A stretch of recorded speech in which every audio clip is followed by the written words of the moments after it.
allait répondre par le feu, c'est celui-là qu'on allait considérer comme étant le vrai Dieu. Et puis à partir de ce moment-là, tout le monde devrait servir le Dieu qui a répondu par le feu. Et donc ce jour-là, la Bible dit que les prophètes de Baal étaient au nombre de 450. Et lui, il était seul contre 450. Et le peuple d'Israël était aussi là, en train d'assister. Ils les ont environnés. Parce que pour le peuple aussi, c'était un problème. Quel était le problème du peuple? Le problème du peuple, c'est que le peuple était comme, n'avait pas de position. Tantôt il se penchait vers Baal, tantôt il revenait vers l'Éternel, et il se posait des questions. Et finalement, le vrai Dieu, c'est qui? C'est Baal ou bien c'est l'Éternel? Parce que quand on va là-bas chez Baal, vous savez que le terme qui est utilisé dans la Bible, ce sont des prophètes de Baal. Dis avec moi les prophètes de Baal. Si le nom qui était donné était prophète de Baal, ça veut dire qu'il prophétisait oui ou non? Mais si, c'était des prophètes. Ils prophétisaient. Ils prophétisaient et ils pouvaient te donner aussi le nom, même de ton père, le nom de ta mère, te prophétiser, t'annoncer ce qui allait arriver, ce qui s'est passé. Ils pouvaient te dire, je suis en train de voir qu'il y a ton oncle qui a fait ceci hier. Et puis hier, tu étais à tel endroit. Et toi, tu dis, ah oui, oui, c'est ce qui s'est passé hier. Donc, ils prophétisaient. Et c'est au moyen de la prophétie qu'ils étaient en train de séduire en fait le peuple.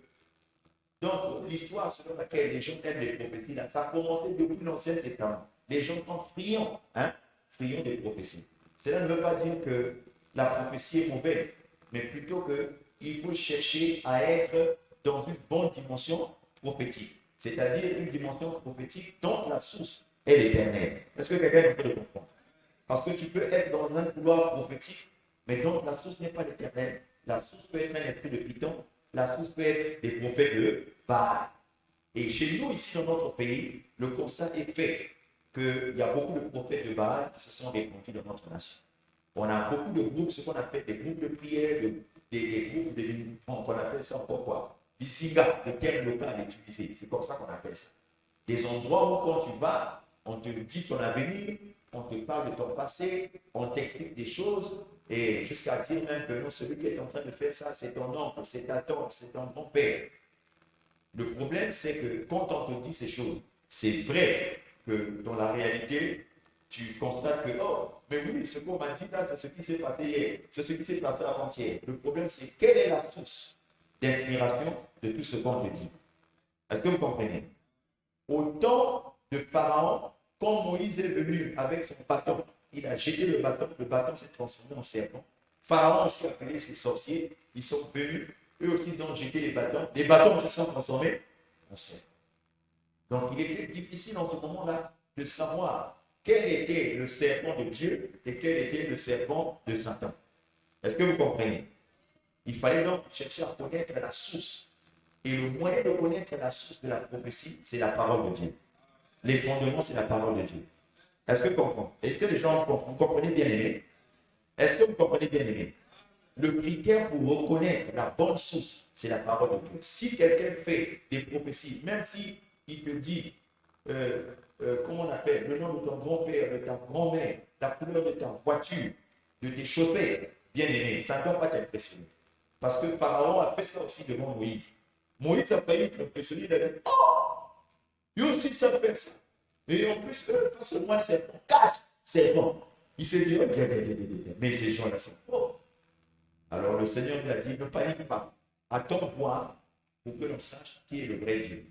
Et c'est ainsi que le serpent de Moïse avait avalé les 4 serpents de Pharaon. C'est comme ça que les gens qui étaient là ont dit, ah, le seul serpent a avalé 4 serpents. D'ordinaire, bien aimé, quand un serpent avale un autre serpent, il se repose, parce que quand même c'est un travail, avale un serpent tout entier. Est-ce que vous comprenez? Il se repose. Mais successivement comme ça, il a avalé 4. Ah, les gens disent non. Donc, le Dieu que sert Moïse là, ça va être un vrai Dieu. Il faut regarder à la source. Et la source est Dieu, il est fondé lui-même sur sa propre parole. Dieu n'est pas plus grand que sa parole. Dieu est égal à sa parole. Dieu, quand il parle, tout ce qu'il dit, c'est en référence à ce qu'il a déjà dit dans sa parole. Est-ce que vous comprenez?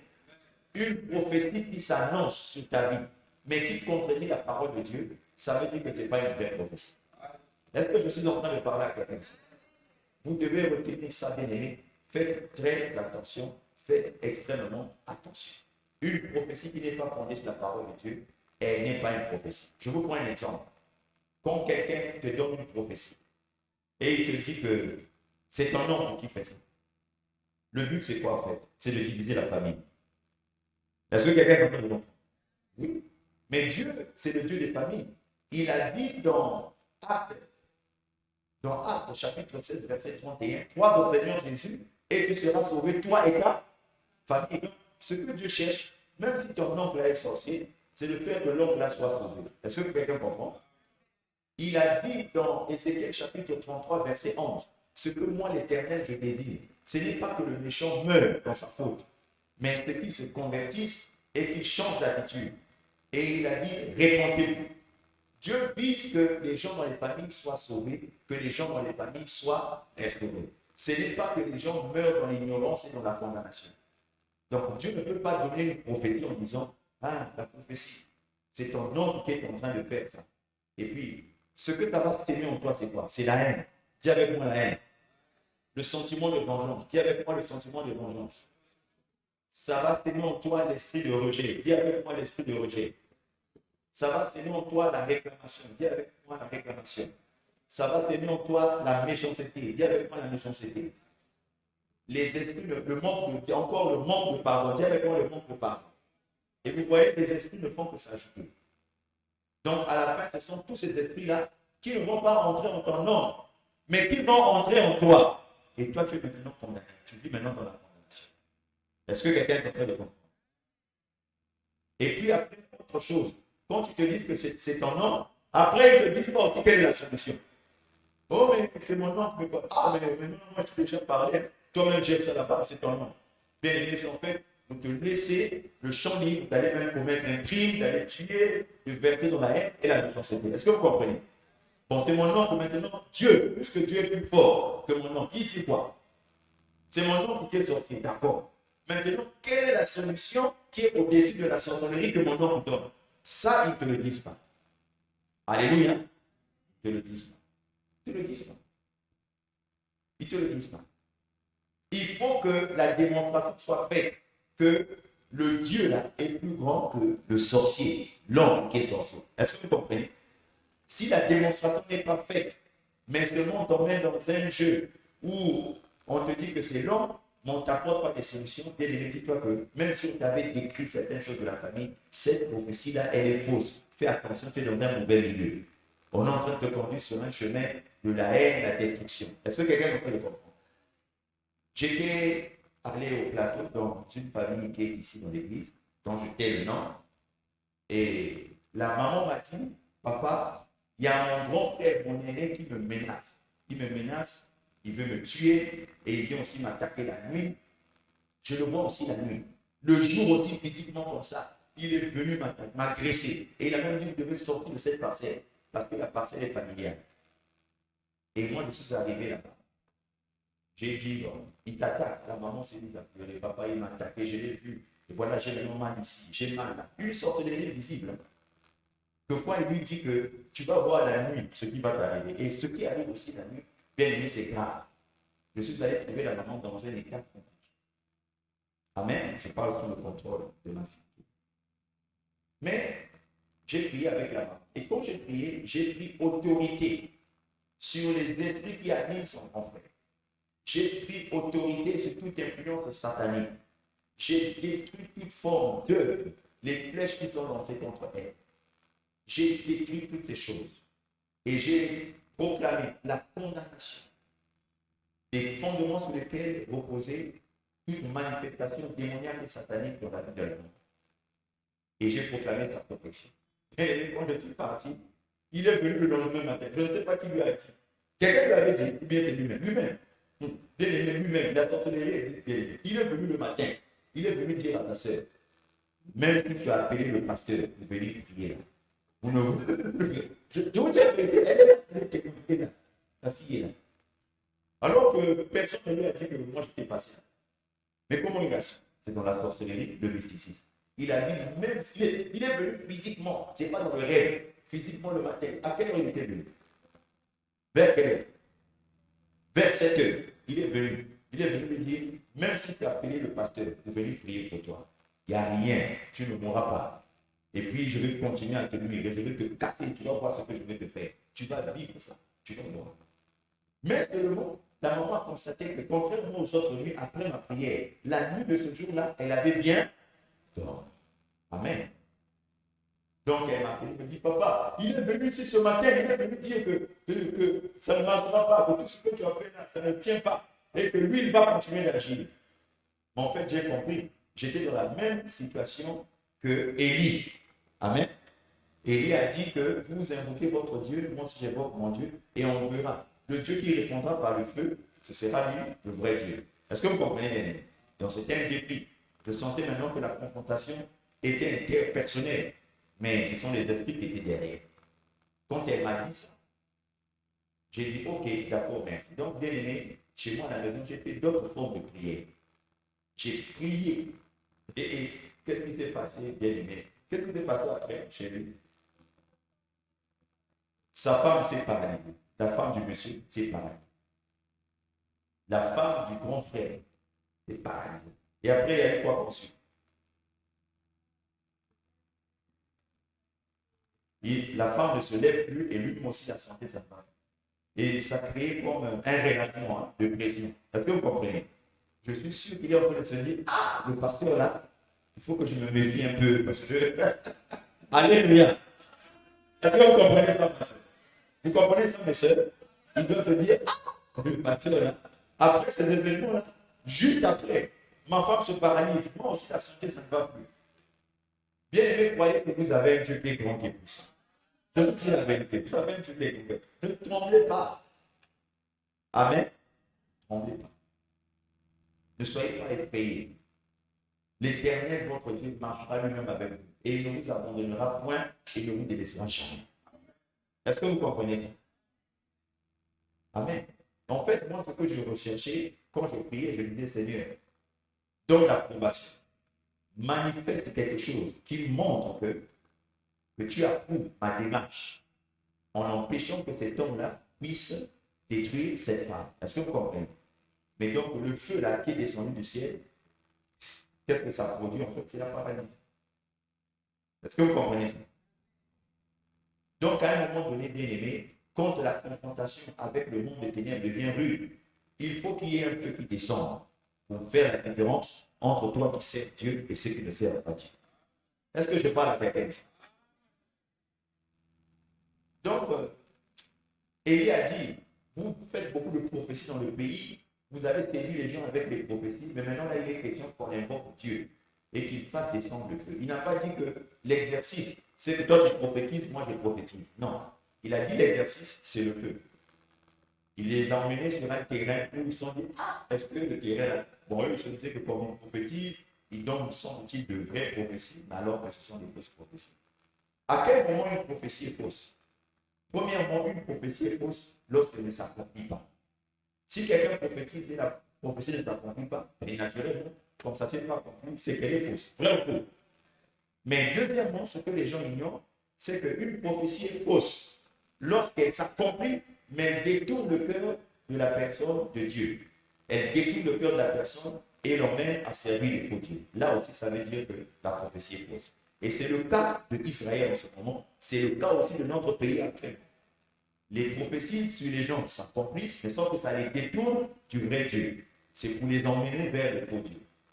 Donc, il faut qu'il y ait accomplissement pour que tu sois séduit, tu te dises, ah, donc moi maintenant c'est là-bas que je vais prier. Un jour, un homme qui est directeur de banque, d'une des banques de la place, m'a appelé. Il avait un poste de directeur, ce n'était pas lui le directeur suprême, mais il était parmi les directeurs de la banque. Il m'a appelé, il m'a dit, papa, ah, vraiment, c'est terrible. Je lui ai dit, qu'est-ce qu'il y a?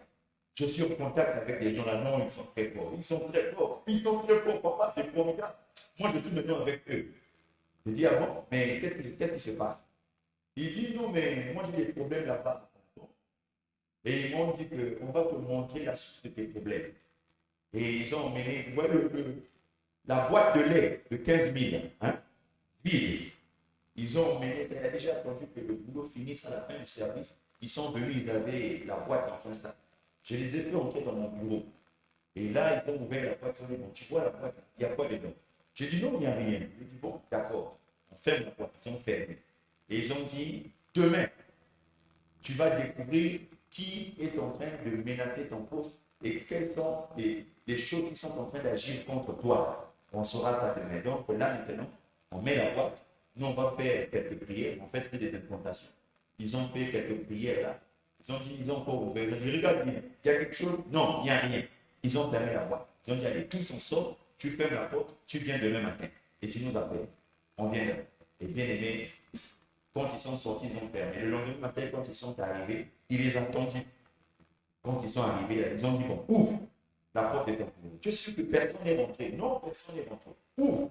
Il a ouvert. Quand ils sont entrés, ils ont dit, ouvre la boîte. Quand ils ouvrent la boîte, il y avait des serpents et des scorpions dans la boîte. Il a crié. Ça, c'est quoi? Il dit, mais c'est ça. Ce sont tes ennemis. Ceux qui veulent ton poste, là, ils sont là dans la boîte. Donc là, nous, on va maintenant les détruire. Comme ça, ils ne vont plus prendre ton poste. Mais tu as vu, non? Il n'y avait personne. Hein? Tu avais fermé ton bureau. Mais les serpents sont apparus dedans. Bien aimé, il était conquis. Et il leur a donné une offrande de 3 millions. Moi, je lui ai dit, mais papa, depuis moi, je suis même là avec toi. Même sans quoi tu ne donnes pas. Maintenant, quand les charlatans viennent là te mettre un pot dans le bureau, il faut apparaître les serpents. Tu leur as donné 3 millions. J'ai dit, bon, mais donc, puisqu'ils ont réussi, et donc continue avec eux. Ah non, papa, mais parce qu'ils sont forts, là, ils me font des démonstrations. J'ai dit, mais continue. Eh bien, quelques temps après, il m'appelle, il me dit, on m'a arrêté. On m'a mis en prison. J'ai dit, mais dis donc que tu avais des gens qui font paraître les serpents. Je lui ai dit que ça, c'est de la séduction. Pour gagner ton cœur et te ramener vers les mauvaises pratiques. Donc, il était maintenant assis là. Tout ce qu'on lui demande. Quand on lui demande de faire quelque chose, est-ce qu'il va faire ou il ne va pas faire? Alors, il va faire parce qu'il a vu les serpents paraître dans le dos. C'est ça le but justement de l'esprit de Python. L'esprit de prophétie, de séduction. Quand ce n'est pas de Dieu, le but, ça s'accomplit, mais toi maintenant, ton cœur est détourné du vrai Dieu. Tu commences maintenant à suivre les faux dieux. C'est pourquoi je vous ai expliqué qu'une prophétie est aussi fausse lorsqu'elle est accomplie, mais te détourne du vrai Dieu. Est-ce que tu as compris? Oui. Commence à t'emmener dans des pratiques. Et puis quand c'est comme ça, quelqu'un t'a donné des vraies prophéties. Si après il te dit qu'il faut aller dormir au cimetière. Non, toi tu dis, mais du moment où on me donne des vraies prophéties, on me dit d'aller dormir au cimetière. Je vais dormir ou je ne vais pas dormir? Je vais dormir. Dieu maintenant séduit. Et bien aimé dans le Seigneur, vous devez donc faire attention. C'est pour dire que les prophéties sont bien. Paul a dit ceci, ne méprisez pas les prophéties. Amen. Mais examinez-les. Il faut examiner les prophéties. Il faut les examiner. Parce qu'il y en a qui sont fausses. Et les prophètes de Baal, on les appelait bien prophètes de Baal. Ça veut dire qu'ils prophétisaient. Ils avaient mis donc une séquence de sélection parmi le peuple. Ils ont détourné le cœur du peuple d'Israël et les ont ramenés vers les Dieu. Et Dieu était mécontent. Il a dit, il faut mettre fin à ça. Et Élie a été inspiré, il a dit, c'est un défi qu'on va faire. Vous invoquez votre Dieu, moi aussi j'invoque mon Dieu. Le Dieu qui répondra par le feu, ce sera lui le vrai Dieu. Est-ce que quelqu'un est en train de comprendre? Et quand ils sont arrivés ce jour-là, Élie a dit, vous commencez d'abord à invoquer, et moi je vais invoquer après. Amen. Bien aimés, ils ont commencé à invoquer, chanter des chansons, invoquer. Ils avaient mis l'Holocauste. Quand ils invoquaient, bien aimés, pour que le feu descende, le feu ne descend pas. Le feu ne descend pas. Jusqu'à midi. Et Élie a dit, mais quand tu vas invoquer, peut-être que votre Dieu dort. C'est ce qu'il a dit. Votre Dieu peut-être qu'il dort. Il faut le réveiller. Et eux, bien aimés, ils ont dit, il est midi comme ça, comment on va faire? Ils ont commencé, bien aimés, à se faire des scarifications. Amen. Des meurtrissures sur le corps pour inciter le Dieu à répondre. Parce que vous savez que souvent, quand il y a une fusion de sang, ça incite les esprits à entrer en action. Est-ce que vous comprenez? Cette affaire-là a commencé depuis longtemps. Même jusqu'à aujourd'hui, quand vous allez chez les pécheurs, est-ce qu'ils ne vous font pas ce qu'on appelle couramment chez nous les armes pour que le y ait du sang qui sort, n'est-ce pas? C'est pour inciter les esprits, parce que les esprits aiment le sang, mais Dieu lui-même aussi il aime le sang. Ils ont copié ça chez Dieu. Amen. Parce que les sacrifices qui étaient donnés à Dieu, on égorgeait les animaux et il fallait que le sang coule pour que les péchés soient effacés. Est-ce que vous comprenez? Bien-aimés, ils se sont blessés, ils ont fait des meurtrissures jusqu'à la tombée de la nuit pratiquement. Leur Dieu n'a pas répondu, ils s'étaient fatigués. C'est là qu'il a dit, bon, mettez-vous à l'écart, c'est mon tour maintenant, c'est mon tour, mettez-vous à l'écart. Mettez-le à l'écart, poussez là-bas, poussez, poussez, poussez. Votre Dieu là qui dort là, votre Dieu qui est mort là, il n'a pas pu répondre par le feu, poussez là-bas. Maintenant, moi, je vais invoquer mon Dieu. Amen. Et il a dit, arrangez bien le poste. On a mis l'animal sur les pieds avec du bois. Et il a dit, pour vous montrer que mon Dieu est même très puissant, mais renversez l'eau. Renversez l'eau sur le bois, renversez l'eau sur l'animal. Et je me dis, hé, mais si on renverse l'eau, comment le feu va brûler? Il a dit, renversez. Je veux vous montrer que mon Dieu à moi là, c'est un feu qui consomme même l'eau. Oh, est-ce que je parle à quelqu'un? Est-ce que tu sais que tu as un Dieu qui peut faire descendre un feu qui va consommer l'eau? Mais il est faible, hein? Donne-moi un ami qui est plein de vitamines, s'il te plaît. Pourquoi je te dis de te donner ce genre d'amen? Parce que pendant que je parle, moi, je suis très convaincu de Dieu. Tu ne peux pas imaginer. Dans mon ça présent, je suis convaincu de Dieu. Parce que les choses que je vois, je dis, ça, ce n'est pas Dieu qui fait ça, c'est impossible alors. Est-ce que vous comprenez? Oh, bien aimé, non. C'est terrible. Prends l'eau, mettez l'eau sur le bois, sur l'animal. C'est comme ça que, bien aimé, il a fait la prière que nous venons de lire dans le verset. Je vais relire sa prière. Il va donc dire, on dit donc au moment de la présentation de l'offrande, Élie le prophète s'avança et dit, Éternel, Dieu d'Abraham, d'Isaac et d'Israël, que l'on sache aujourd'hui que tu es Dieu en Israël. Dis avec moi, que l'on sache aujourd'hui que tu es Dieu dans ma vie. Bon, maintenant tu vas mettre ton prénom, ton nom. Tu vas dire, moi je mets mon prénom. Que l'on sache aujourd'hui que tu es Dieu dans la vie de Satis. Maintenant mets ton prénom. Pas. Alléluia. Je ne sais pas si tu es en train de réaliser la puissance que tu es en train de rentrer dans ces paroles. Dis ça encore. Que l'on sache aujourd'hui que tu es le Dieu de la vie de Satis. Très bien. Tu as bien mis ton nom. C'est ça. Amen. C'est comme ça qu'il faut parler. Que l'on sache aujourd'hui que tu es Dieu en Israël. Et Israël, c'est toi. Amen. Alléluia. Et que je suis ton serviteur. Il a dit, il faut qu'on sache aussi que je suis ton serviteur. Donc, ce sont là les mots qui sont en train de montrer que lui, Élie, est en train de rechercher l'approbation divine. Donc, il dit que fais quelque chose pour que l'on sache que je suis ton serviteur. C'est-à-dire, approuve-moi devant ces ordres. Approuve-moi devant les prophètes de Baal. Approuve-moi devant le peuple d'Israël. Cette approbation doit te mener, toi, Dieu, à faire descendre donc le feu. Donc, le feu qui descendra sera la marque extérieure ou le signe extérieur qui va démontrer que tu m'as approuvé, moi, Élie. Et que devant tout le monde, je suis réellement ton serviteur. Bien aimé, il y a des moments pour que les sorciers de ta famille sachent que toi, tu pries Dieu. Il faut qu'il y ait un signe. Il faut qu'il y ait une manifestation surnaturelle. C'est lorsque quelqu'un sera paralysé, comme dans le témoignage que je viens de faire, qui vont se dire qu'il faut peut-être diminuer la pression, il faut arrêter, parce qu'on ne sait pas, peut-être qu'il y aura mort d'homme. Parce que maintenant que quelqu'un commence à être paralysé, la suite, ça peut être la mort. On doit arrêter de faire les menaces. Est-ce que vous comprenez bien? Si Dieu ne t'approuve pas dans les domaines où tu es combattu, mais en quoi est-ce que toi, tu es un vrai Dieu? Hein? Si Dieu ne t'approuve pas dans les domaines où toi tu es combattu, en quoi est-ce qu'on va dire que toi ton Dieu est vrai? En quoi? Un bien aimé, un homme de Dieu était décédé et ce sont des profs qui à la veille qui disaient non. Vous savez que pourquoi notre pasteur est mort, non? Notre pasteur, il a été bouffé par les gens de sa famille. Or, c'est comme ça que Papa Mina est venu à dire aux gens, on était là la fête. Vous êtes sûr qu'on peut bouffer un pasteur? Parce que votre pasteur n'est pas été un vrai pasteur. Mais si c'est un vrai pasteur ne peut pas être bouffé par les sorciers de sa famille. Il faut seulement comprendre que Dieu avait décidé de rappeler son serviteur. Mais bouffé par les sorciers, ça veut dire que, en fait, les sorciers sont plus puissants que le Dieu qui l'a servi. Est-ce que quelqu'un est en train de comprendre? Bien aimé, c'est faux. Un pasteur, un vrai, ne peut pas être bouffé par les sorciers. C'est moi qui le dis. Non, ce n'est pas possible. Avant qu'il ne soit converti, oui. Mais dès lors qu'il est converti et qu'il sait réellement le Seigneur, les sorciers ne peuvent pas le bouffer. Il est immangeable. Je ne sais pas si ça veut dire en français, mais je vais dire ça comme ça. Un liama. Donc il faut lire avec lui. Est-ce que quelqu'un peut le comprendre? Mais ce n'est pas que les pasteurs. Toi qui es simple enfant de Dieu, du moment où tu as Jésus en toi, la Bible dit que celui qui est en vous, il est plus grand que celui qui est dans ce monde. Comment maintenant on va te bouffer? On va te bouffer comme? Puisque celui qui est en toi, il est plus grand que celui dans ce monde. Donc, si on te bouffe, donc ça veut dire que ceux qui sont dans le monde sont plus grands que celui qui est en toi.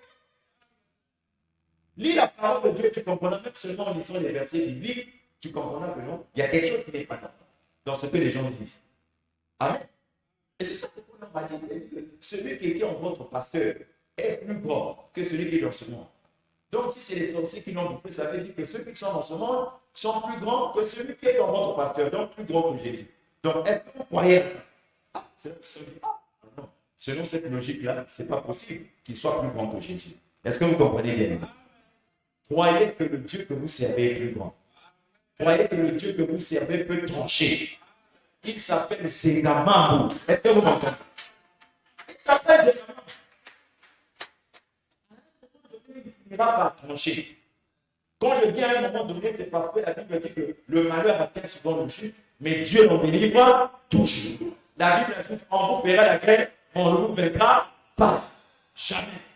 Donc on peut te faire la guerre, mais reste tranquille. On ne te vaincra. Alléluia. C'est une question de temps seulement où Dieu, comme a dit son serviteur Job, il va se lever le dernier. Amen. Parce qu'il est ton rédempteur. Le rédempteur, c'est le vengeur. Celui qui viendra faire la vengeance pour troubler tes adversaires, pour troubler tes ennemis, pour en finir avec eux. Est-ce que ce jour-là, les prophètes de Baal savaient que c'était la fin? Ah, ils ne savaient pas que c'était leur fin ce jour-là. Parce que ce jour-là, la fin était marquée par l'arrivée du feu. Pourquoi? Parce que le feu qui est descendu était la marque de l'approbation de Dieu sur son serviteur. Non, je suis en train de dire ce soir, Dieu va faire des sons de feu pour démontrer que c'est toi qui es vrai enfant de Dieu. Dieu va faire des sons de feu pour démontrer que celui qui sert le vrai Dieu, c'est toi. Que le feu descende maintenant dans tes histoires. Que le feu descende maintenant dans tes problèmes. Que le feu descende maintenant dans tes situations. Alléluia. Quand le feu de Dieu descend, ce jour-là, qu'est-ce qui s'est passé? Bien aimé, Élie a prié. Je finis sa prière. Parce que c'est intéressant. Il dit, réponds-moi. Dis avec moi, réponds-moi. C'est la prière que tu vas faire ce soir en disant à Dieu, réponds-moi. Il dit encore, Éternel, réponds-moi. Afin que ce peuple connaisse que c'est toi, Éternel. Dis avec moi, Seigneur, réponds-moi. Afin que mes ennemis connaissent que l'Éternel, c'est toi. Est-ce que tu crois que Dieu peut le faire? Est-ce que tu crois que Dieu peut faire la démonstration que l'Éternel, c'est lui dans ta vie? Bien aimé, c'est une question de croire. Si tu ne crois pas, tu ne le verras pas. C'est pourquoi Jésus a dit, si tu crois, tu verras la gloire de Dieu. Mais si tu ne crois pas, c'est l'ennemi qui va dominer sur toi. Il faut que tu crois que lui, ton Dieu, il est plus grand et qu'il peut se lever. Amen. Regardez les disciples là-bas, donc ils croyaient que Jésus n'était pas capable. Ils essayaient de lutter avec leur propre force pour essayer d'enlever l'eau dans le bateau, pour essayer de pagayer alors qu'ils n'arrivaient plus, pour essayer de faire je ne sais quoi. Qu'est-ce qu'ils pouvaient faire pour arrêter le vent et la tempête? Ils ont fait tout et n'importe quoi, mais c'était avec leur propre force. Tout ce temps où ils étaient en train de lutter seuls, ça a démontré que bien aimé, ils ne croyaient pas que Jésus pouvait arrêter ça. C'est pourquoi ils essayaient avec leur propre force. Tu vois, tant que tu essaies avec tes propres forces à lutter contre les vents, les tempêtes de ta vie, c'est la preuve que tu ne crois pas que Jésus est capable de te soulager, de te sauver, de te... Oh. Est-ce que je parle à quelqu'un ici? Maintenant, quand ils ont commencé à croire, à se dire non, là on est à cette allure, on va mourir. C'est mieux maintenant de lui faire confiance, lui, et de le réveiller. Quand ils ont parlé, qu'est-ce qu'ils ont dit? Ils ont dit, ne vois-tu pas que nous sommes en train de périr? Mais bien aimé, il est en train de voir que tu es en train de périr. Mais ce qu'il attend, c'est que tu lui fasses confiance. Tant que tu ne lui fais pas confiance, tu périras. Est-ce que je parle à quelqu'un ici? Tant que tu ne lui fais pas confiance, je te dis bien que tu vas périr. Avec ta Bible, côté les versets bibliques, à côté les chapelets, l'huile, le sel, tout ce que tu utilises là, tu vas périr avec tout ça autour de toi. Parce qu'en fait, la victoire ne se trouve pas en ces choses, la victoire se trouve en Jésus lui-même. C'est lui que tu vas révéler. C'est en lui que tu dois mettre ta confiance. Si lui se lève, c'est un il va finir avec eux. Il va finir avec ces problèmes. Il va finir avec ces problèmes. Il n'y a que toi qui as peur. Eux, ils avaient peur. Tu n'as pas vu que Jésus continue à dormir. Pourquoi il continue à dormir? Tu as déjà vu quelqu'un qui a la tempête, il se mouille, il continue à dormir. Ça veut dire qu'il est tellement sûr qu'il va arrêter ça. Ça veut dire que c'est vous qui êtes en train de tester. Bon, comme ils ne veulent pas me révéler, je continue à dormir. Je veux voir jusqu'à quel niveau ils vont continuer à lutter avec l'autre. C'est fort. S'ils arrivent à me réveiller, à me faire confiance, moi j'arrête ça. Mais dès qu'ils l'ont réveillé, lui il s'est levé, la Bible dit qu'il a parlé violemment à la tempête et à la mer avec autorité. Il a dit, silence, tais-toi. Et la Bible dit qu'aussitôt il y a eu un grand cas. Les disciples ont dit, hein? Quel est ce tort à qui obéissent même les vents, les tempêtes, l'eau et la pluie? J'aimerais te dire que ton Jésus est fort. Le même Jésus qui a sauvé les disciples, c'est le même Jésus qui va faire descendre le feu dans ta vie. Le feu va descendre, le feu va descendre. Quelque chose va se passer. Quelque chose va se passer. Un changement réel va se produire. Le feu va descendre. Et Élie avait confiance. Parce qu'il connaissait son Dieu. Mais toi, tu ne connais pas ton Dieu. C'est pourquoi devant l'adversité, devant les sorciers, tu pleures. C'est ça nous marquait. Bandoki, la sauce qui dit à nous. Bandoki, dans d'autres comprends de tes gars Nicolas. Non. Non. C'est parce que tu es en train de mépriser même ton Dieu. Dieu, quand il voit comme ça, il dit, regardez-moi celui-là, il ne me connaît même pas. C'est pourquoi il réagit comme ça. Quelqu'un qui connaît son Dieu, il va dire, attendez, j'invoque mon Dieu et on verra encore qu'est-ce que vous allez faire ici. Est-ce que je parle à quelqu'un? Celui qui connaît son Dieu, il va l'invoquer. Alléluia. Je suis sûr que les disciples dans là-bas, ils se sont dit, mais mon gars, mais si déjà il avait pu multiplier le pain, il a pu guérir les malades, il a pu ressusciter les morts, est-ce que c'est la tempête là qui ne peut pas arrêter? Réveillons-le, on croit que c'est l'homme de la situation. Amen. J'aimerais te dire que Jésus est l'homme de ta situation. Tu n'as pas bien compris. Je dis que Jésus est l'homme de ta situation.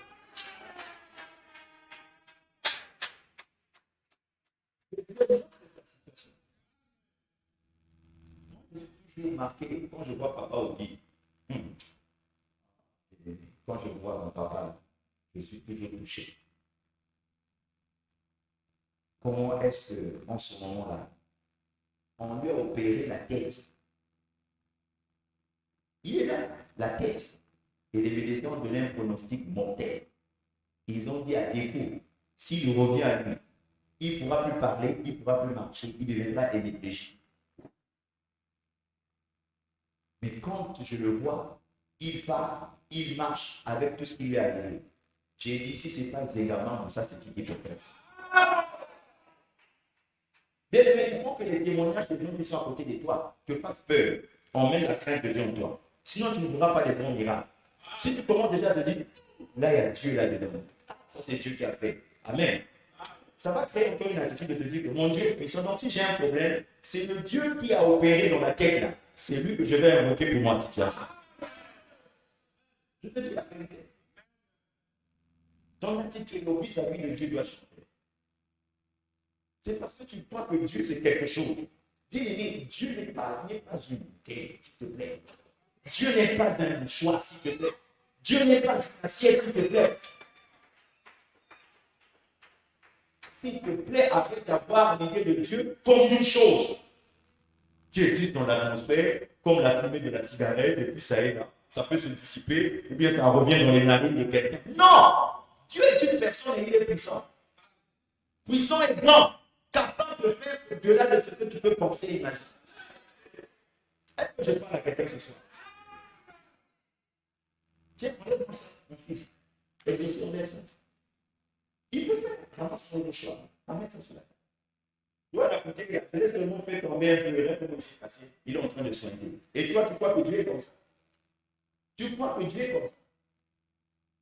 Change ton attitude, il faut te dire non. Et Élie, son attitude intérieure avait complètement changé au point où il était convaincu que Dieu pouvait faire des sortes de feu du ciel pour mettre KO ses ennemis. Et il faut que toi aussi tu sois convaincu comme ça en te disant, mon Dieu, vous là où je dois avec mon Dieu, vous êtes vraiment des ennemis. De moi, vous vous prenez pour les ennemis de ma personne. Est-ce que vous savez qui est en moi? Celui qui est en toi, c'est Jésus. Mais ceux qui sont derrière toi, ce sont les anges. Parce que la Bible dit que l'ange de l'Éternel tombe autour de ceux qui le craignent. Et les arrache de quoi? De tout danger. Donc s'il y a un danger dans ta vie, dis-toi bien que tu n'es pas seul. Non, tu n'es pas seul. Tu n'es pas seul. Tu n'es pas seul. Il faut dire à tes ennemis, ce que vous faites, ça va durer un temps. Et ça va s'arrêter bientôt. Parce que ceux qui sont autour de moi sont plus nombreux que vous. Et quand ils vont vous envahir de l'autre côté, vous allez voir ce qui va vous arriver. Alléluia. En prenant votre propre thé, votre propre café, vous allez vous empoisonner, vous tomber, vous mourir. Personne n'aura fait quoi que ce soit. Parce que quoi? Vous avez seulement le contrôle du thé, mais vous n'avez pas le contrôle spirituel du thé. Est-ce que je parle à quelqu'un? Vous avez le contrôle du thé physique et de l'eau chaude. Mais ce qui est spirituel dans le thé, vous n'avez pas le contrôle de ça. C'est le Saint-Esprit qui a le contrôle, qui peut faire des jeux. Il peut te faire un tour de passe-passe. Là, tu tombes. Tu es évalué, tu ne comprends pas. Comment c'est seulement le thé? Comment le thé m'a donné des vertiges? Ah, toi, tu croyais que celui qui a créé les feux de thé dans la nature, c'est ton papa? C'est Dieu.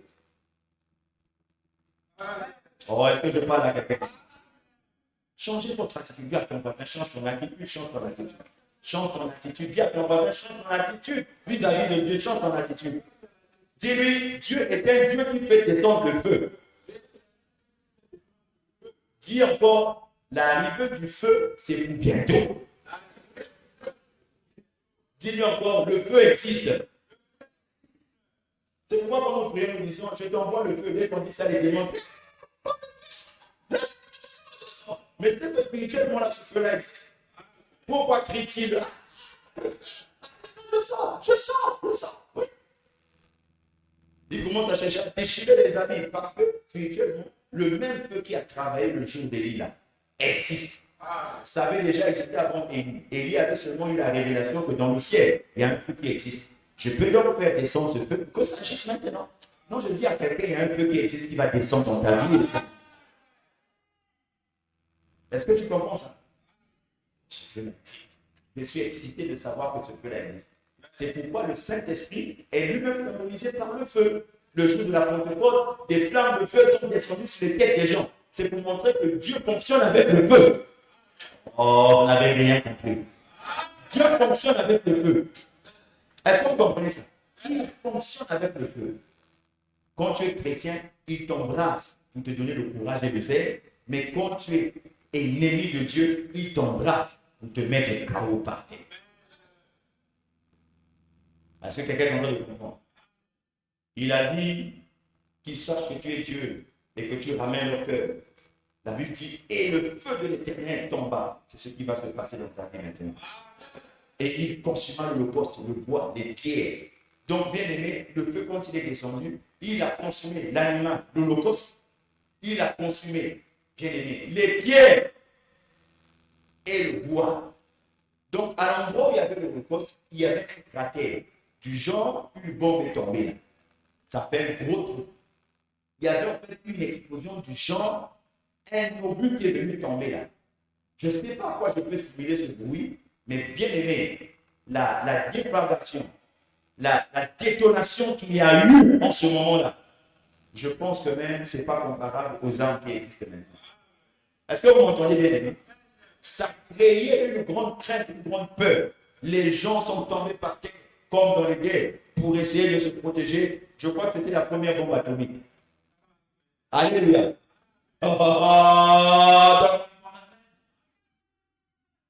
Quand ils se sont relevés, le bois n'était plus là, la pierre n'était plus là, l'holocauste n'était plus là, l'eau n'était plus là, il y avait qu'un gros trou.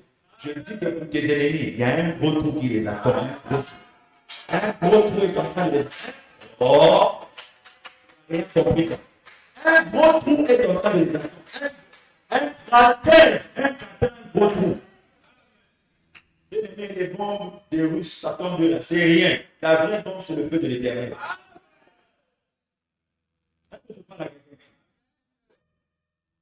Et bien aimé,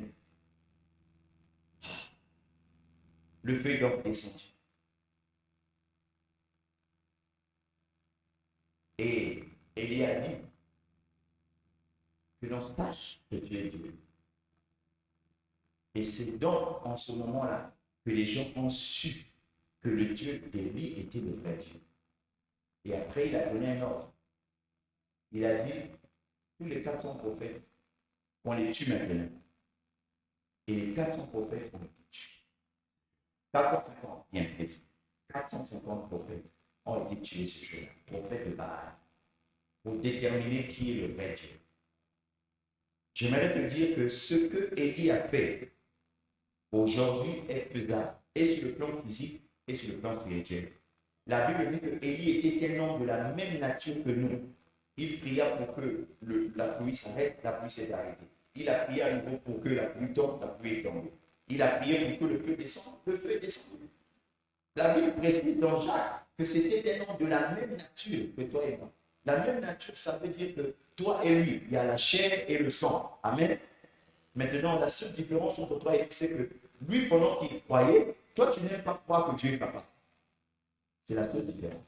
Sinon, il n'y a plus de différence. Il faut seulement, comme Élie, croire. Il faut même faire les prières en disant, comme Élie, Père, je crois en toi, je crois que tu es capable, je crois que tu vas agir, je crois que tu vas manifester ton feu. Est-ce que je parle à quelqu'un ici là?